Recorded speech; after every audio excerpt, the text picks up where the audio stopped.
my sister, who's in her early 40s, has a family, lives in Los Angeles. They are very left wing and tolerant. It's always colorful at our family reunions. But she did tell me kind of a change in the way Los Angeles started looking at homelessness. And they said, listen, in the old days when you saw Skid Row and just everywhere and stuff like that, they were like, we got to be compassionate to everybody. We got to make everybody as comfortable as possible. And that was becoming unsustainable in Los Angeles. Anybody who's been there can see what's going on in those towns. And so they decided there's three types of homeless. There's the newly homeless. Prototypical newly homeless would be single mother who's been, maybe the subject of domestic violence, has children, has to move out of the house for safety, and is like living out of a car or something like that. That's one example. Okay.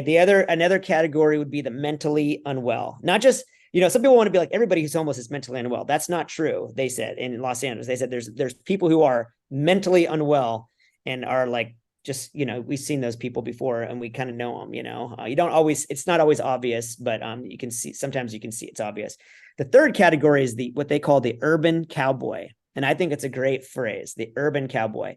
And this is just somebody who's decided that they want to live this lifestyle, whether they want to have access to, drugs and don't want the responsibility of working or finding it, but they've decided to live sort of so it's largely, primarily, I would say, a choice that this is the lifestyle that they've chosen, So the city of Los Angeles said we have limited resources and it's starting to become problematic. And they decided to dedicate their resources to category one, the newly homeless, and then secondarily to the mentally unwell, and then to stop trying to make life comfortable for the urban cowboys. And that's not to say to harass them and rough them up or ship them onto a plane to Antarctica or something like that, but to stop spending money and resources and trying to house people who just don't want to be housed.